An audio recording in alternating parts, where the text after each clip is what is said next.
Amados, eu tenho uma palavra de mais ou menos uma meia hora, que ela é simples. Provavelmente coisas que eu já falei em muitos momentos separados, mas eu acho ela muito importante para o início do ano. Uma palavra que a gente, virou o ano, o que eu quero para o meu ano? Qual que é o projeto de Deus para a minha vida nesse novo ano? O que eu preciso viver? O que eu preciso construir, destruir? Tem um pouco a ver com a nossa reflexão da virada de ano, mas não é bem aquilo. Mas a gente sempre começa o ano se perguntando, puxa vida, eu vou fazer uma atividade física e uma dieta esse ano, por exemplo, como o pastor Noé usou de exemplo. Puxa, é um projeto saudável, um projeto de saúde, ótimo. Puxa, esse ano eu quero quitar minhas dívidas, então eu vou diminuir alguns luxos para zerar as minhas contas. É um ótimo projeto. Ou quem sabe, não, esse ano é o ano que eu vou ter minha casa própria, que eu vou trabalhar e vou terminar e de concluir o valor que eu preciso para comprar a minha casa, para comprar o meu carro. Enfim, a gente vive de projetos. Embora a gente não saiba se a gente vai viver até o final do ano, mas a vida é feita de planejamento. Você percebe isso na Bíblia. Paulo fazia isso. Jesus mesmo, quando multiplicou pães e peixes, o que ele falou? Agora aguarda o que sobrou. Por quê? Porque vai dar fome de novo, né? Então você já pensa no amanhã. Uma coisa é estar ansioso com o amanhã, outra coisa é ser responsável com o amanhã. E a nossa vida é feita então desses projetos. E todo começo de ano, ele marca os projetos. Normalmente o projeto dieta e saúde é aquele que se renova a cada ano, porque ele não foi realizado durante o ano, né? E ele só aumenta, né? Puxa, o projeto desse ano é perder 3, o projeto do ano seguinte é perder 5, o projeto do ano outro é perder 10, depois é perder 15, até que o final é falar, não, mas Deus ama a todos, Deus me quer assim, meio cheinho mesmo, e coisas do tipo. Mas não é desse projeto que eu queria falar. Eu queria falar principalmente do projeto de Deus para nós, a partir de uma frase de Blaise Pascal e de Colossenses 1,13. Se você puder abrir Colossenses 1,13, por gentileza.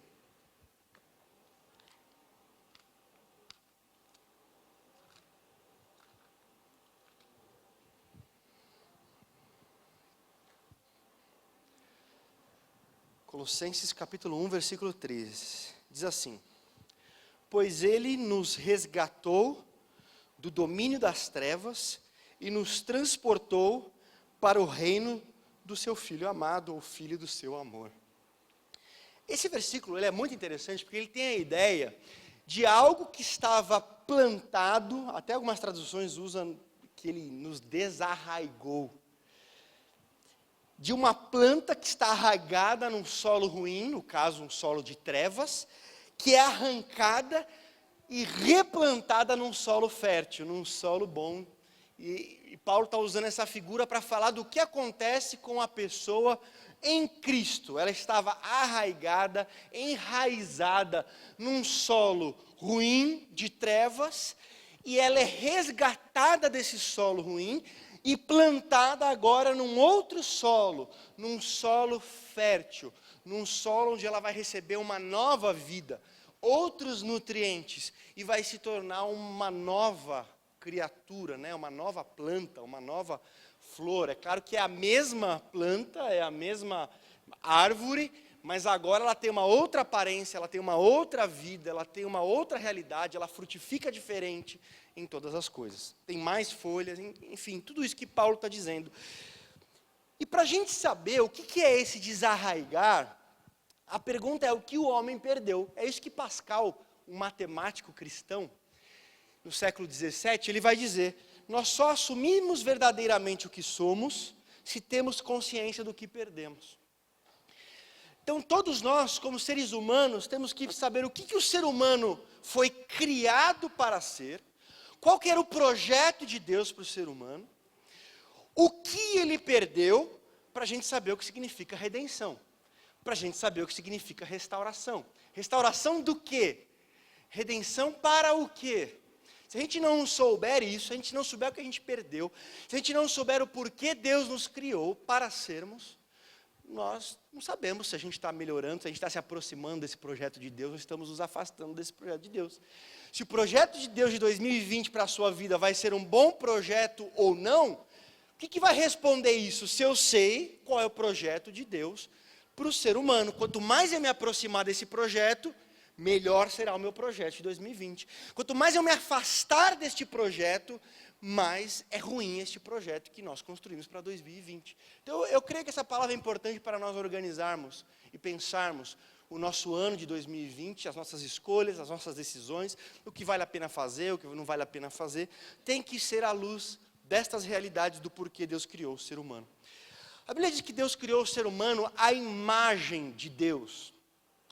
O que significa dizer que o ser humano é a imagem de Deus? É que Deus, se você for no céu, Deus tem um nariz igual ao seu, uma orelha igual à sua e coisas desse tipo? Não, por quê? Porque a Bíblia diz que Deus é espírito. Mas em muitos textos a Bíblia vai deixar claro o que significa esta imagem de Deus no homem. Uma das coisas é o intelecto, é o racional, é a capacidade não só de fazer lógica, de fazer abstrações, que são coisas que os animais não são capazes de fazer, mas de fazer perguntas existenciais da sua vida. De onde eu vim? Por que eu estou aqui? Como é que eu devo viver? Para onde eu vou? Estas coisas só o ser humano possui, porque ele é a imagem de Deus. E Deus, ele é uma mente também. Deus também é racional e nós refletimos a imagem de Deus nisso. Segundo, a moralidade. Nós somos seres que não apenas vivemos com o que gostaríamos de fazer a partir do desejo e a partir dos instintos, como vivem os animais. Mas nós vivemos na ética do o que é certo fazer. O que é errado fazer? Por que eu devo amar e não odiar pessoas? Isso é um princípio moral. O cachorrinho não está preocupado com isso. O tigre não está preocupado com isso. Ele sabe que ele tem que ter fome, ele tem que comer uma zebra. E ele vai mandar ver. O ser humano, ele tem coisas que ele vai ver. Isso é certo. Isso é errado. Eu gostaria de fazer, mas é errado. Eu sinto um desejo de fazer, mas não é certo fazer. Então eu não vou fazer. Ódio, gratidão. Não existe nenhum lugar no mundo onde gratidão é errado. É sempre um princípio moral absoluto. Mas e o relativismo? O relativismo, ele serve até a hora que você fura a fila.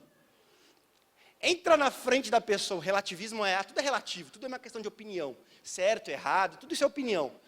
A pessoa está falando isso, aí entra na fila na frente dela, vai falar, pô, isso não é justo, isso está errado. O correto é quem chegou primeiro tem a proeminência, enfim, tantas outras coisas. A pessoa é relativista até ler a bula do remédio, né? Tudo é relativo. Aí vou ler a bula do remédio. Puxa, eu quero saber se é veneno de rato ou se é remédio, né? Senão, enfim, são ideias malucas da nossa época. A gente vive uma época muito maluca em muitas coisas. Mas o senso de moralidade, a coragem é boa, a covardia é errado, absolutamente. Isso é um absoluto. Coragem é um valor bom, covardia é um valor ruim. O amor é um valor bom, enfim, indiferença a pessoas é um valor ruim. E não há discussão, não há opinião. É um padrão absoluto. Mas por que nós temos isso? Porque nós somos a imagem de Deus.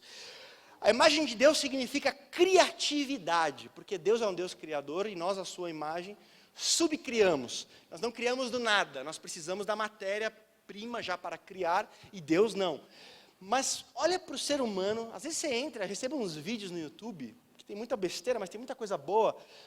Que as pessoas têm uma criatividade para algumas coisas boas, para saídas, para coisas tão impressionantes. Você fala, puxa, mas como é que essa pessoa pensou isso? Ela é a imagem de Deus. Ela tem esse senso de criatividade. Quarto, artístico e estético. Deus é um artista. Eclesiastes diz que Deus fez tudo formoso ao seu tempo. Deus é um Deus preocupado com estética, com beleza, com formosura. Quando Ele criou tudo, Ele disse que era bom. Então, o fato de o ser humano ser artístico, o fato do ser humano ser musical, tem a ver com a imagem de Deus no homem. Eu não vou entrar em detalhes com isso, mas só para você perceber a riqueza desse projeto de Deus para o ser humano. É que ele seja tudo isso e use tudo isso de forma saudável. A espiritualidade. Não há uma civilização que você conheça em nenhum lugar da Terra que não creia na transcendência, ou seja, na ideia do espiritual, na ideia de Deus, seja em diferentes formas que ela tem por aí, mas João Calvino vai chamar isso de senso de religião, ou então uma semente de Deus no coração do ser humano, como se fosse um ferro e um ímã, que sempre é atraído para uma consciência de que há uma realidade superior à matéria, que você não é apenas um conjunto de moléculas e nada mais, que se juntou e vai se desfazer, que existe muito mais do que isso, ou como Shakespeare vai falar lá em Hamlet, né? Há muito mais coisas no mundo do que algumas filosofias querem reduzir, que o ser humano seja só uma coisa só. Isso é um dos maiores erros da humanidade. Você tem filósofos inteligentíssimos que querem reduzir o ser humano a uma coisa. Então, também não vou entrar em detalhes nisso, mas você empobrece o que é a realidade, você empobrece o que é o ser humano. E, em último lugar, o relacional.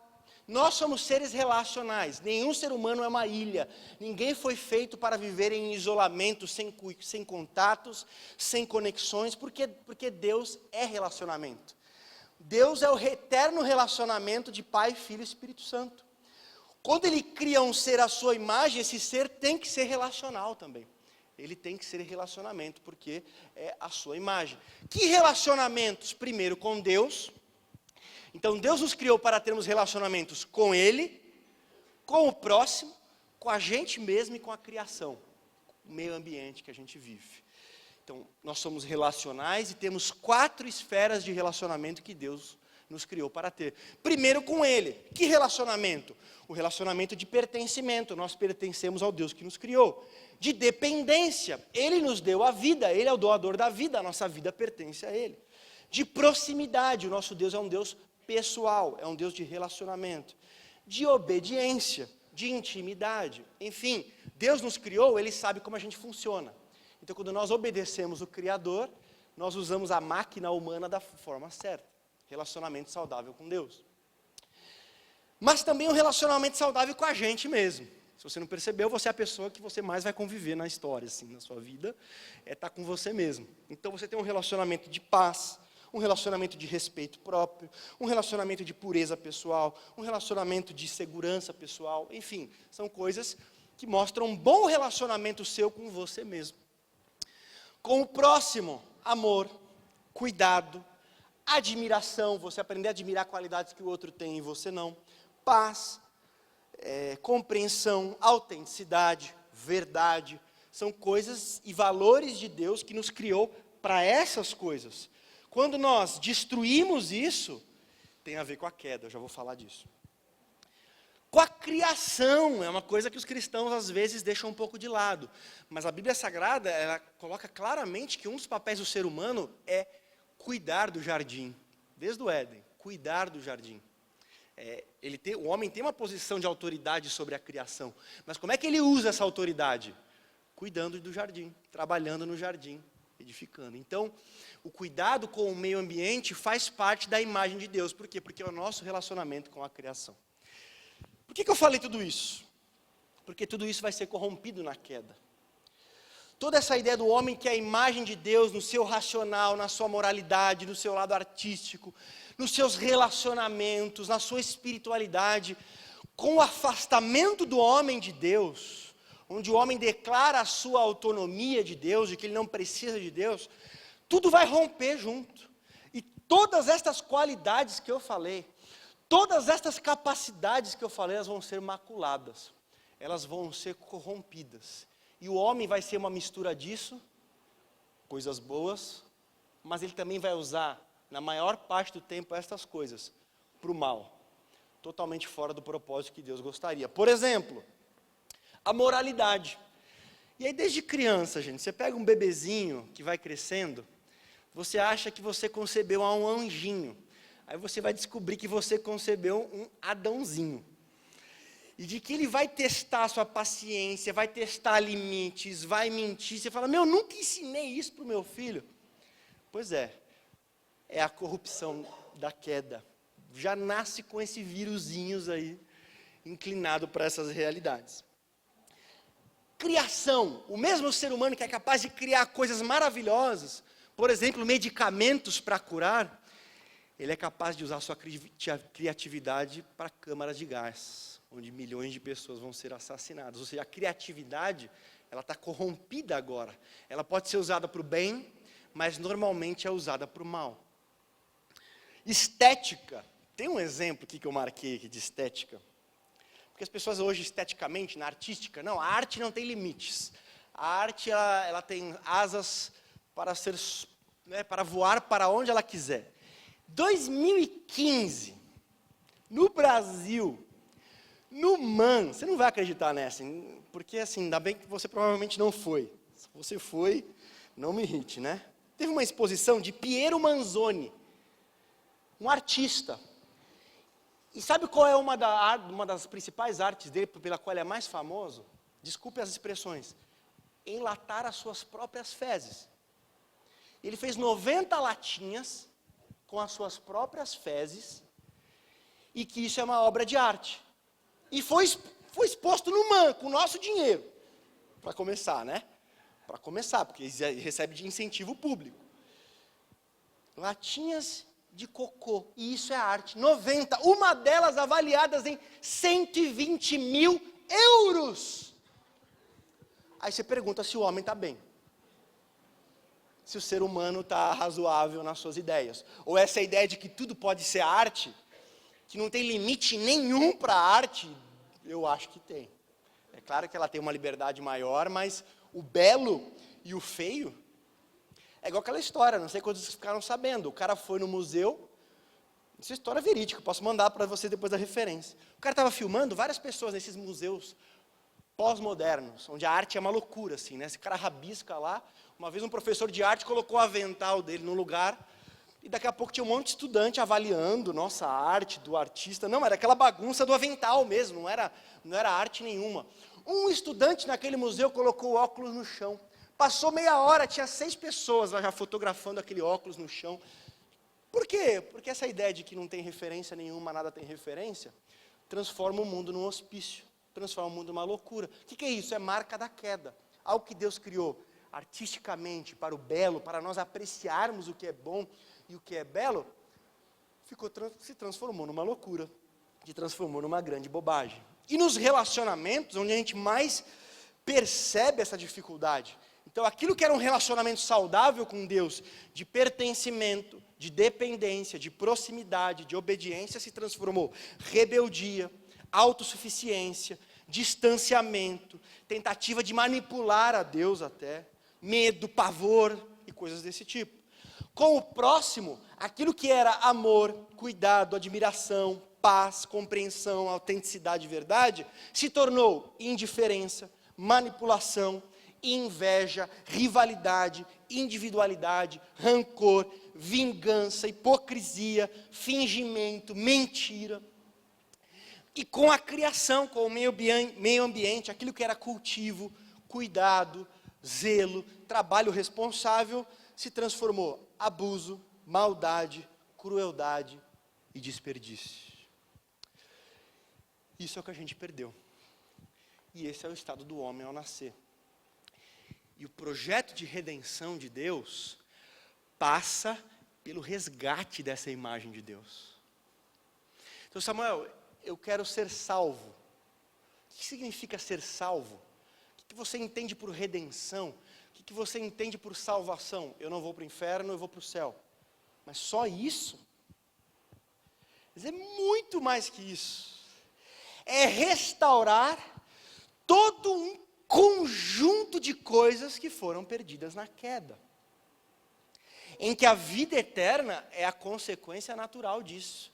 Mas que nós somos chamados hoje, para agora, para a nossa vida aqui, termos restaurada essa imagem de Deus, seja na criatividade, seja na moralidade, seja na racionalidade, nos relacionamentos, no lado artístico, em todas estas coisas, que nós retornemos ao projeto original que Deus tinha para nós, que Deus nos criou para ser. E isso tem que passar pelo nosso ano. E é por isso que eu estou dizendo isso e pregando isso no primeiro culto do ano. Samuel, que tipos de projetos eu tenho que encaixar na minha agenda em 2020? Aqueles que melhorem a sua razão, a sua moral, o seu lado estético, artístico, o seu lado criativo e o seu lado relacional, no seu relacionamento com Deus, com você mesmo, com as pessoas e com o meio ambiente. Se você fizer isso, se os seus projetos de 2020 se encaixarem nestas premissas, você terá feito um bom projeto para 2020. Mas Samuel, me fala uma coisa, e tudo que eu já fiz de errado, como é que acontece esse projeto? Este projeto de Deus se concentra numa pessoa, que é a pessoa de Jesus. Sabe por que vocês falam tanto de Jesus? Porque Ele é a chave de todo o projeto da redenção.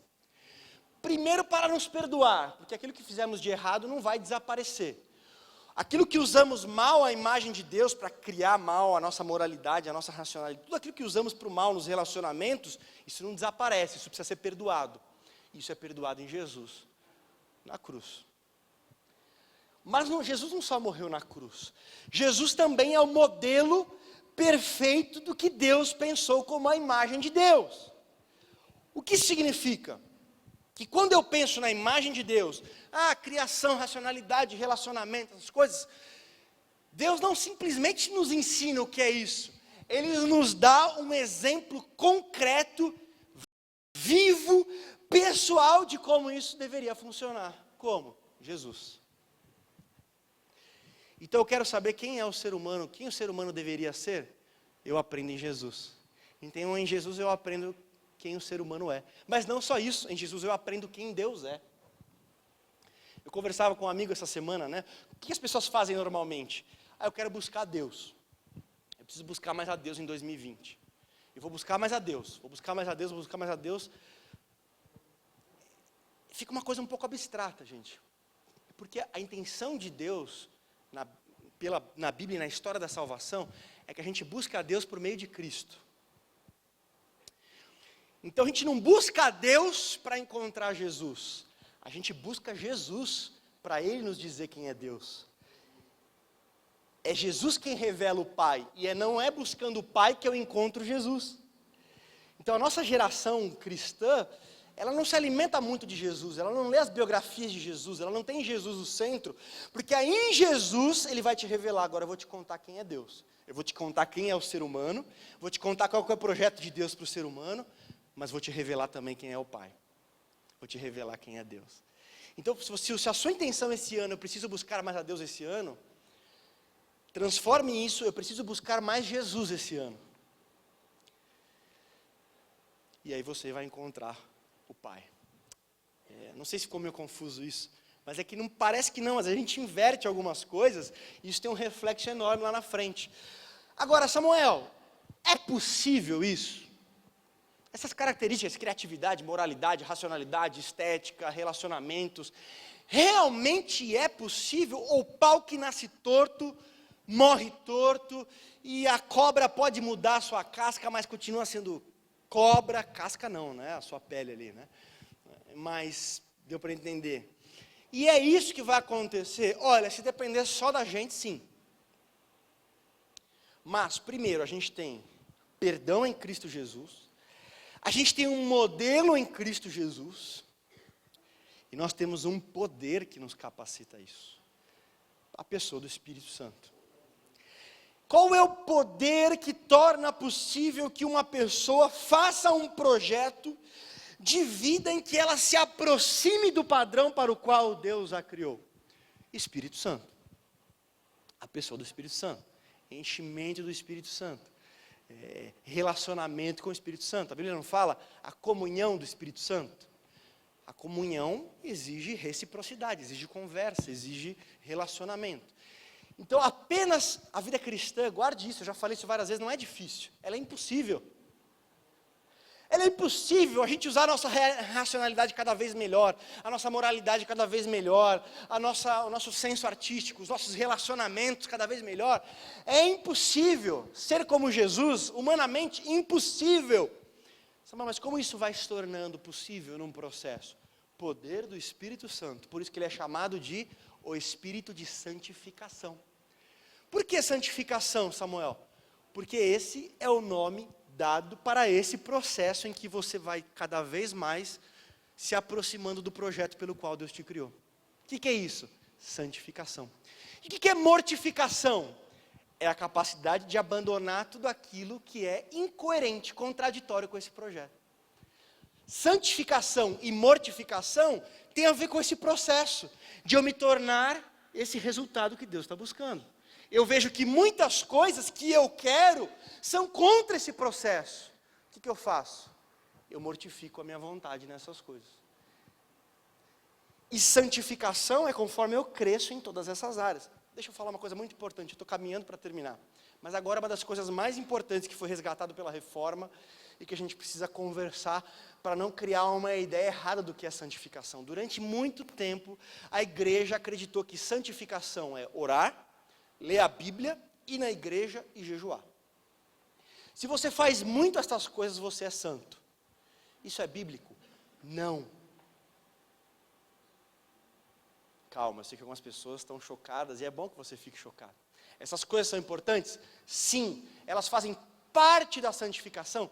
Sim. Mas santificação é isso, de forma que uma pessoa que faça essas 4 coisas muito, ela é santa? Não.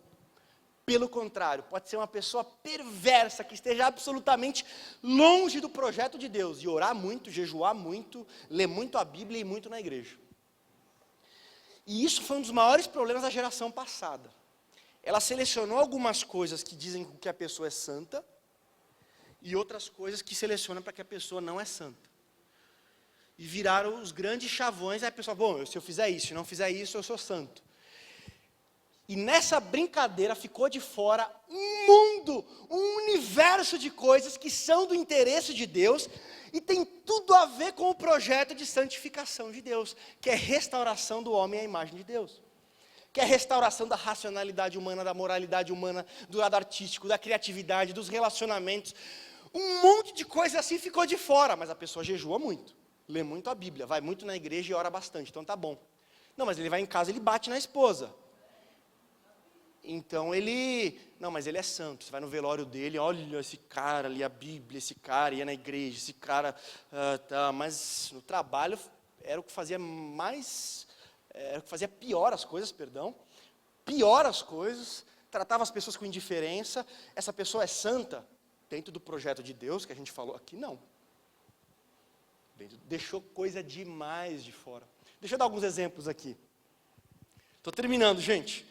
Primeiro culto do ano, não reclama. Se for falar mal do culto hoje, fale com o pastor Noé, que já te dá uma chave de braço ali, um katagatame, alguma coisa do tipo, e aí você vai dormindo para casa até, né? Dá um mata-leão ali, ó, já vai cochilando até a sua casa, você nem descobre que acordou hoje, né? Quando você era grosseiro e mal educado, e agora está desenvolvendo gentileza e respeito com o próximo, isso é santificação? Sim. Isso é santificação. Se eu era soberbo, orgulhoso e olhava as pessoas de cima, e agora eu sou mais humilde, mais humano, eu estou me santificando, ou seja, me aproximando do processo original do homem que era a imagem de Deus? Sim, então isso é santificação. Quando você tem tempo de qualidade com seu filho, por exemplo, isso é algo espiritual? Isso é santificação? Deixa eu pensar. Um dos projetos de Deus era relacionamento. Relacionamento com o próximo, relacionamento de cuidado. Estou passando tempo de cuidado com o meu filho. Isso é santificação? Isso é espiritual? Completamente sim. Completamente sim. Sabe, então quando eu estou cuidando do meu filho, eu estou em culto? Sim. Eu conheci pessoas que ficavam culpadas porque estavam cuidando eu estou passando um tempo de lazer com meus filhos, mas eu queria ler a Bíblia 10 horas por dia, mas eu tive que tirar 1 hora para brincar com meu filho. Mas essa é a melhor coisa que você fez. Para não virar aquela anomalia da pessoa que só ora muito, jejua muito, vai muito na igreja, lê muito a Bíblia, e o resto ficou todo do lado de fora. O resto ficou tudo abandonado. Quando você gritava e xingava seu marido ou sua esposa, e agora você é mais respeitoso, controlado, cuidadoso, isso é santificação? Sim. Ao mesmo tempo, o inverso já é o contrário da santificação. É voltar a ser velha criatura, é voltar a ser o velho homem. É o contrário do projeto de santidade. Quando você faz reciclagem, o que é reciclagem?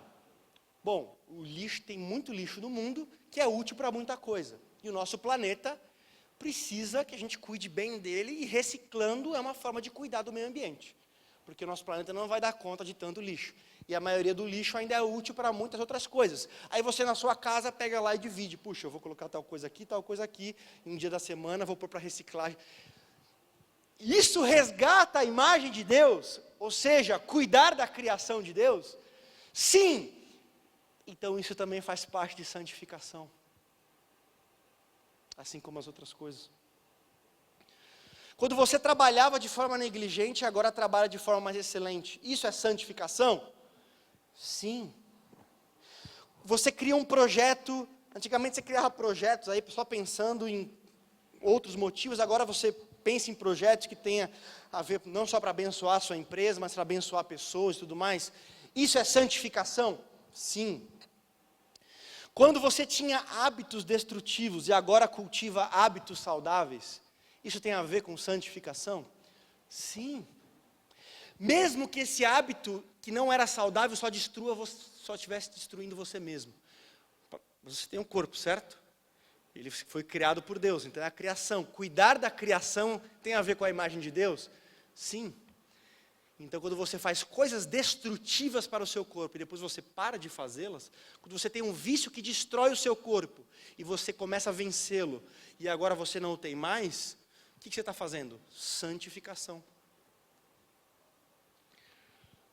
Puxa, nós poderíamos dar 1 milhão de exemplos, mas o que eu queria que você pensasse, amado, é que santificação tem a ver com um projeto enorme. Orar faz parte? Faz, nosso relacionamento com Deus. Estarmos com os irmãos em família tem a ver com os nossos relacionamentos, enfim. Não estou querendo tirar a importância disso. Mas é que nasceu uma anomalia, principalmente aí nas décadas passadas, que fez uma seleção do que é santificação e do que é mortificação. Aí era essas 4 coisas: se você lê a Bíblia, se você ora, se você jejua e se você vai bastante na igreja, você é santo. Se você não bebe, se você não fuma, se você não usa drogas, pronto, fechou, perfeito, agora você é santo. Agora, Samuel, eu não fumar e deixar de fumar, me aproxima do projeto de Deus? Claro, está destruindo seu pulmão, sua saúde. É claro que faz parte do processo de santificação você deixar de fumar. Agora, eu conheço pessoas que deixaram de fumar e continuam tratando mal os filhos, tratando mal a esposa e outras coisas. O que adiantou? Quase nada. Resolveu uma coisa, mas tem um universo inteiro ainda que precisa retornar e resgatar a imagem de Deus. Em todas as áreas. Em todas as coisas. Para que não tenha 1 centímetro da nossa vida onde Deus não possa dizer, é meu. A minha oração aqui em 2020, eu sei que hoje foi muito teórico, né? Ô Samuel, tá bom para dormir, tá gostoso para encostar no irmão assim, e resgatar o relacionamento aqui, cara. Mas você precisa pensar nisso, e eu também, queridos. Naquilo que a gente vai projetar, nós teremos aí mais de 360 dias pela frente. É bastante tempo, se Deus nos der vida. Se Deus nos levar antes, amém. Se não, não deixa o ano passar simplesmente, deixa o ano me levar, ano leva eu. Tenha intenção, tenha projeto, mas esteja alinhado com Deus. Esteja alinhado com o projeto de Deus. E que a sua vida seja uma vida, claro, diferente, em contextos diferentes. Mas se você pega o pastor Noé, o missionário Noé, ele não só está sendo usado por Deus para a própria vida dele, sendo útil para outras pessoas, mas olha quantas pessoas ele está ajudando também a se encontrarem.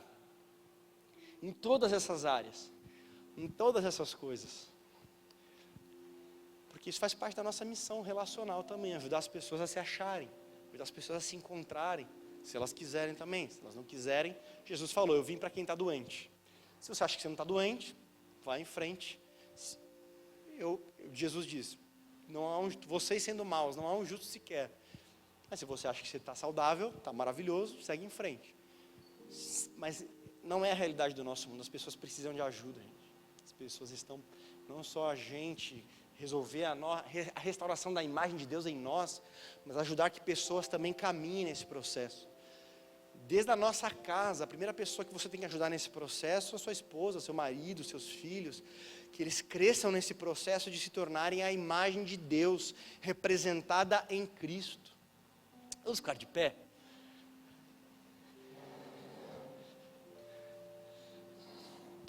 Você sabe que é dessa forma que o reino de Deus está presente.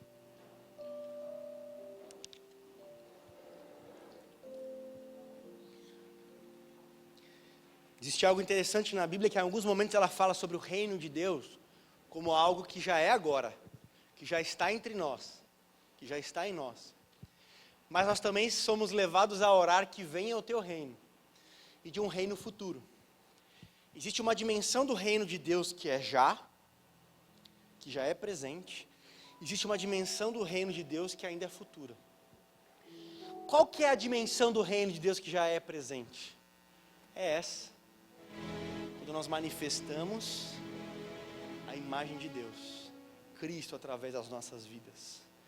Em você o reino de Deus já é.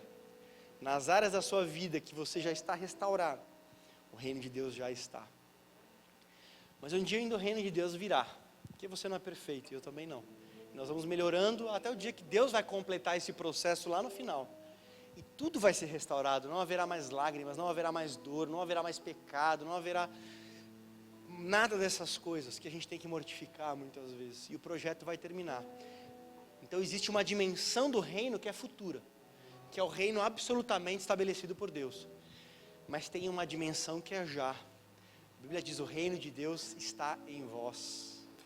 Quando você manifesta essas restaurações, essa recuperação da imagem de Deus em você, você já é uma embaixada de Deus na terra.